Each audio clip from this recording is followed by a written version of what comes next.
Bonjour les amis. Alors je vais vous parler aujourd'hui une nouvelle fois des bandes à joints et des joints des plaques de plâtre de la maison que je suis en train de construire. Mais n'oubliez pas les amis de vous abonner si vous ne l'avez pas encore fait. Abonnez-vous à la chaîne, c'est gratuit, comme ça vous verrez un petit peu l'évolution de mon chantier. Ça pourra vous servir si vous avez vous-même un projet de construction ou même de rénovation de maison.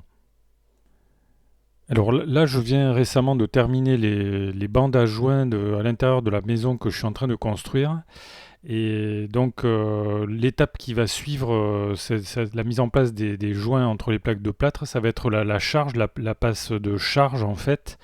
Et donc une passe qui va être plus destinée à être la passe presque finale en fait, puisque c'est la passe qui précède le ratissage qu'on appelle. Puis il y a trois passages en fait quand on fait les bandes à joints. Et donc pour la deuxième passe, il va falloir à un moment donné que je passe à une étape de ponçage. Et donc j'avais déjà fait une vidéo sur le sujet des girafes en fait, qui sont des ponceuses qui permettent de poncer spécifiquement les bandes à joints sur les murs. Et ça y est, je me suis enfin décidé. J'ai choisi une certaine girafe que j'ai achetée. Donc j'ai pris. Alors j'ai longuement hésité par rapport à ça. Et notamment parce que j'ai lu pas mal de vos commentaires. Et alors pour choisir, le choix il était un petit peu difficile parce qu'il y a tellement d'offres en fait sur internet à tous les prix que c'est difficile de choisir. Donc vous voyez que j'ai choisi une nouvelle fois une machine là, de marque Arebos. Donc c'est vraiment quelque chose, c'est un premier prix quoi, c'est une entrée de gamme, c'est pas du tout quelque chose de professionnel. Donc il y a un sac pour l'aspiration des poussières, mais d'après ce que j'ai pu voir sur internet, alors il y a pas mal de critiques par rapport à ce système de ponceuse girafe. Euh, alors notamment des critiques qui concernent le poids de ces machines, mais aussi leur qualité, la qualité du travail qu'elles peuvent effectuer. Et j'ai vu qu'il y a quelques personnes en fait, quelques personnes assez expérimentées qui ont fait des commentaires là et qui disent que certains ils préfèrent utiliser carrément une cale à poncer plutôt que ces machines en fait qui risquent de faire un travail, on va dire plutôt médiocre, surtout si on s'en est jamais servi. Alors ceci dit, j'ai quand même choisi d'en acheter une entrée de gamme qui est pas celle qui a les meilleures notes sur Amazon. Donc je vous mettrai le lien sous la vidéo si vous voulez voir acheter ce genre de machine. Un lien sponsorisé naturellement. Et alors, bon, moi j'ai choisi celle-ci parce que déjà elle n'est pas très chère et que ça me permettra donc de faire une expérimentation. Donc je vous montrerai un petit peu le résultat de l'utilisation de cette machine quand je l'aurai reçue. Je vous dirai si ça va bien ou pas. Sachant que la dernière fois que j'ai acheté un matériel comme ça d'entrée de gamme, c'était une visseuse à placo, donc pour vis spécialisée pour les vis à placo de marque Heinel, ce sont des machines qui sont fabriquées en Chine, qui sont une entrée de gamme également. Alors Heinel, ils ont également leur ponceuse girafe qui coûte beaucoup plus cher puisqu'elle, je crois qu'elle est à 160 euros. Et donc je me suis dit, bon, à prendre une entrée de gamme pour une entrée de gamme, tu vas prendre la moins chère, ça correspondra mieux à ton budget, tu feras un essai, et comme ça, tu verras si tu t'es planté ou pas, et si ça va pas, à la limite, je la retournerai, et voilà. Alors le problème qu'il y a que quand on a à choisir comme ça, qui se pose, c'est que déjà il y a un choix énorme, il y a plein de machines différentes sur le marché, à tous les prix, comme j'ai dit.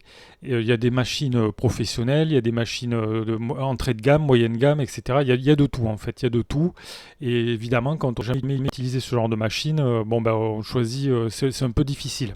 Alors je me suis fié à ce que vous m'avez dit un petit peu dans les commentaires. Alors, j'ai eu plusieurs commentaires. Certains m'ont dit mais pourquoi tu vas pas louer une machine? Ben, parce que en fait déjà la location d'une machine à la journée, en la louant 2, 3, 4 jours, on va déjà amortir le prix d'une machine neuve d'entrée de gamme. Donc si jamais pour moi la machine d'entrée de gamme que j'ai achetée fait l'affaire, ce serait dommage de ne pas l'avoir achetée quoi. Donc voilà une première raison. Alors deuxième raison qui m'a poussé à acheter ce type de machine, c'est que j'ai lu quelques commentaires. Alors le problème des commentaires, c'est qu'ils il risque souvent de vous conduire à une paralysie, quoi, à vous éviter d'agir, en fait, de passer à l'action, de passer à l'achat. Moi, c'est souvent comme ça. Ça me fait, je tourne autour du pot, si on peut parler comme ça, quoi, pendant parfois assez longtemps, parce que quand on lit les avis sur les différents outillages qu'on voit, on va toujours trouver un grand nombre d'avis positifs, souvent. Par exemple, ça, c'est la machine Heinel dont je vous ai parlé tout à l'heure, que je n'ai pas choisie. Mais donc cette machine, elle a quand même 3736 évaluations. Mais quand on regarde un petit peu dans le détail ces évaluations, on va toujours trouver un certain pourcentage de personnes qui ne sont pas satisfaites du matériel qu'elles ont acheté. Donc ici, par exemple, on va trouver quelqu'un voilà, qui dit qu'il a 40 ans, 20 appartements et que lui, en fait, ces machines, pour lui, ça vaut rien. Il préfère à la limite le faire à la main.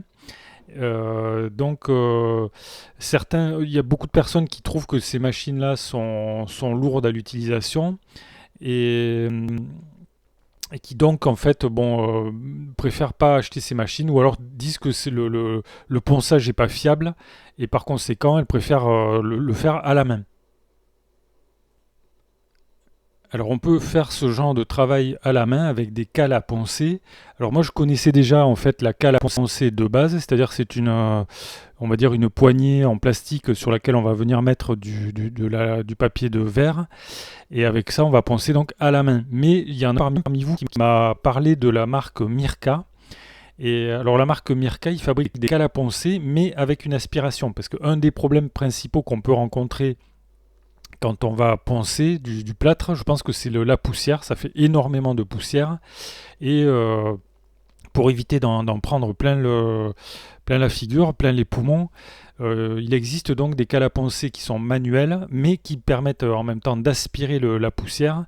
Et ça, c'est peut-être une solution qui peut être intéressante. Peut-être je l'expérimenterai. Parmi vous m'en a parlé, je ne connaissais pas, et je pense que ça peut être quelque chose de très très intéressant pour faire un travail qui soit fait à la main, qui soit donc un travail, on va dire, assez précis, plus précis sûrement que la ponceuse girafe, et qui en même temps va permettre d'éviter de bouffer de la poussière, si on peut parler comme ça. Donc en fait, en réalité, comment on peut faire pour quand on a un vaste choix comme ça, un choix énorme de matériel qu'on ne sait pas comment choisir, à un moment donné, je pense que à la limite, il faut, si l'achat représente une somme modeste en réalité, ben, autant tirer un coup de dé quoi. Voilà, on choisit si ça n'a pas une implication énorme sur la suite de votre chantier, ben, vous achetez une machine qui vous semble correcte. Sinon, on peut passer des heures et des heures, des jours même à la limite, à lire les avis des gens et jamais à trouver la machine qui convient. Donc, c'est la technique que j'ai employée. Est-ce que c'est risqué de faire comme ça? Un petit peu, parce que si peut-être la machine ne me conviendra pas, si elle ne me conviendra pas, je peux toujours la retourner. Et donc ça ne pose pas de problème. Mais ce qu'il faut, je pense, à un moment donné, c'est pour éviter la paralysie liée à l'analyse de la situation, ben c'est passer à l'action, quoi. Alors, il faut se décider. Et je répète, si les implications de l'achat sont plutôt faibles, là par exemple 100 ou 120 euros, c'est pas énorme en fait, c'est pas un risque énorme, donc bon ben là je me lance quoi. Si ça avait été un achat à 1200 euros, là peut-être j'aurais agi différemment quoi.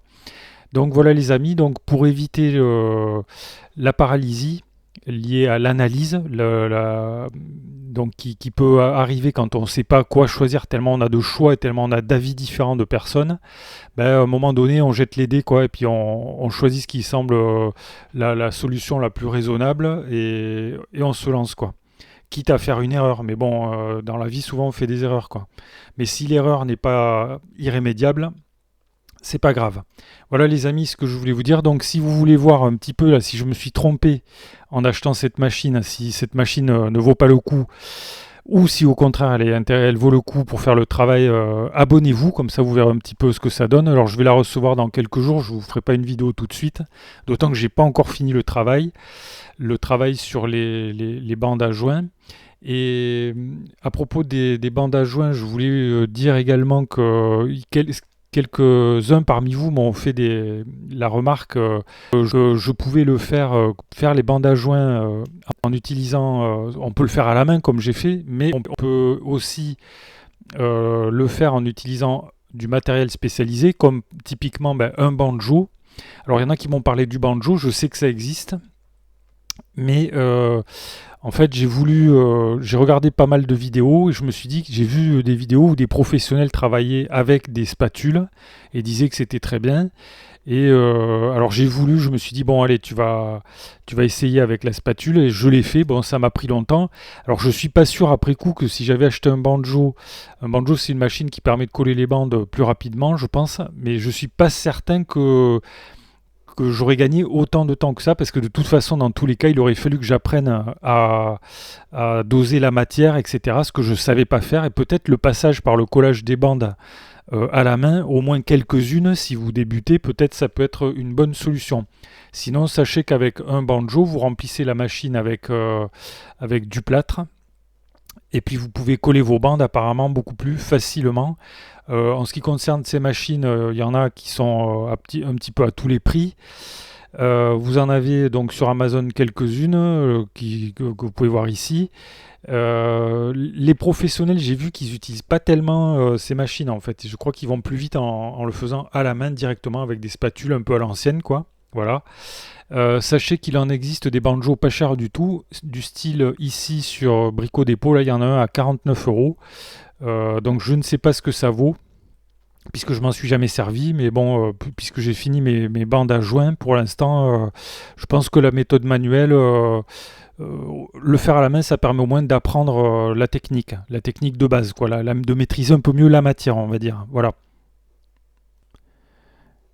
Donc voilà les amis, ce que je pouvais vous dire. Donc si vous souhaitez acheter une ponceuse girafe, vous avez des liens, je vous mets des liens sous la vidéo qui vous renvoient vers Amazon. Donc vous avez un large choix.